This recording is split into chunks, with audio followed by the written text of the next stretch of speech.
Today in the scriptures, we find what the communists would be surprised or maybe not so surprised to know that there's a perfect communist system outlined in the Acts of the Apostles. The problem with the communism today and the communism of then, and there is the communism, pure communism today existing in the Catholic Church and what we call monasteries and convents, and it was voluntary. The apostles, or those who aspired to be apostles, sold what they had, brought the proceedings, and laid them at the feet of the apostles, and no one was in need. Everyone received according to their needs. But the first line is the most important in today's first reading that comes from the Acts of the Apostles. And the community of believers was one in mind and one in heart. How different our church is, how different our country is, how different our world is. There's a million minds, a million hearts, and all are doing their own thing, their own way. And they're not happy. There's not enough hatred to go around for everyone to have their full of hatred, to fill of hatred. So much is the world filled with this hatred. Now, no joy, no peace, just hatred. But that's not what it was in the first community, the first Christians, the first believers. They were one mind and one heart. And they got together for the breaking of the bread in their homes, which is the Mass. They got together for prayer. They got together for temple prayer and praying.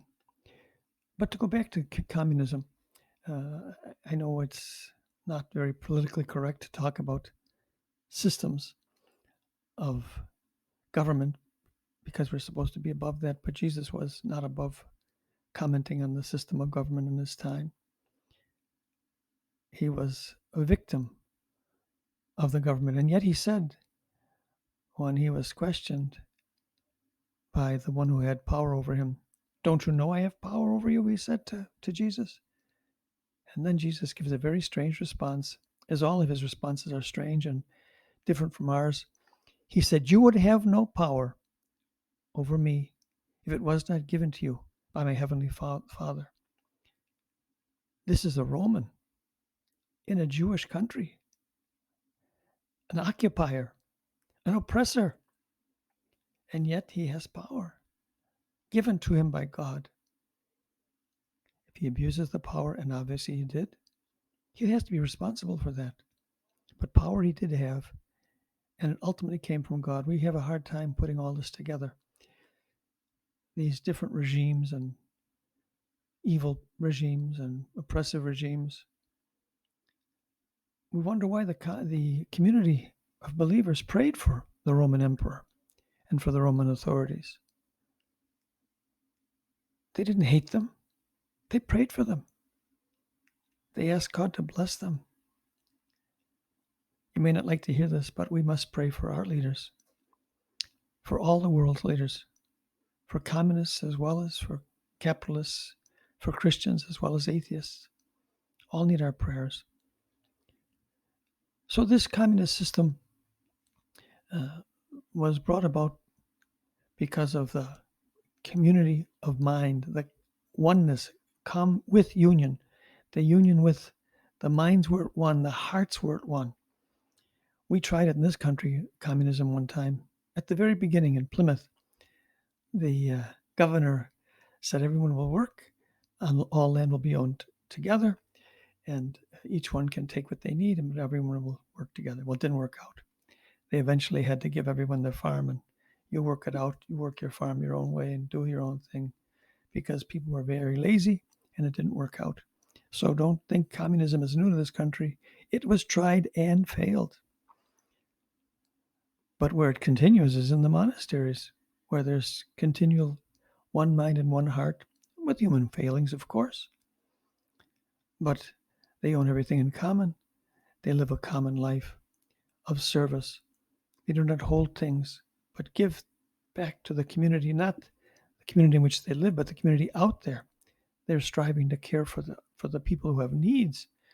And they pick a one need, a particular need, they call it a charism, that is identified by their foundress or founder as the thing that they're going to do that exemplifies that diamond that is the faith of ours, that one facet of the diamond that they can glorify God through service is serving the poor, educating children, working with the handicapped, working with AIDS victims, working in hospitals, working in schools, working in universities, whatever their charism is, that facet of Jesus being the truth, the way, and the life,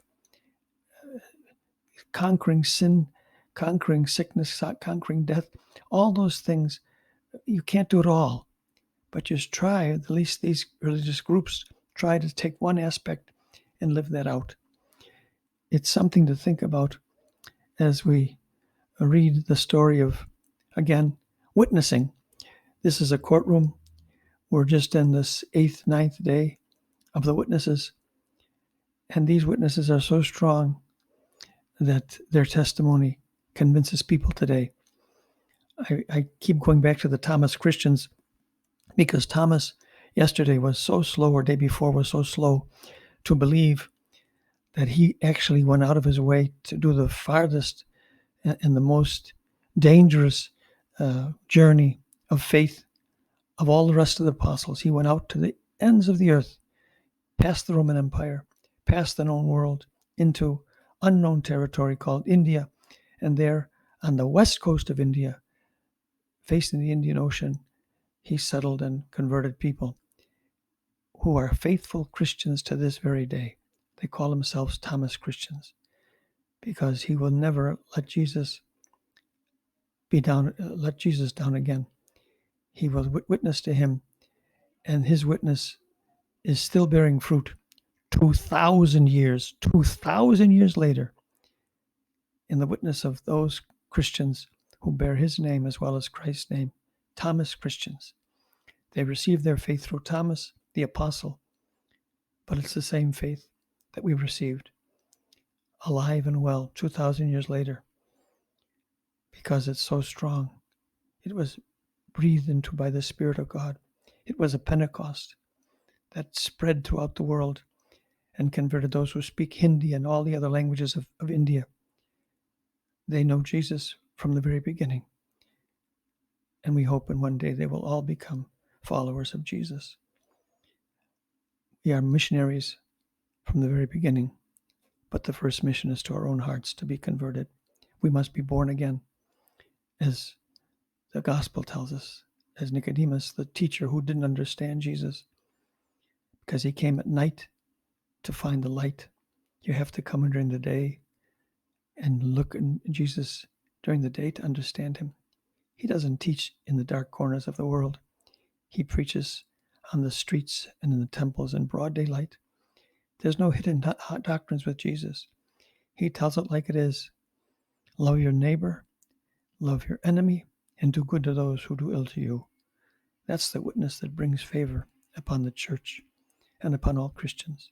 May we imitate what they so well taught us in the witness of their death, in the martyrdom, which means witness, that they gave of what it means to be a true and loyal follower of Jesus Christ.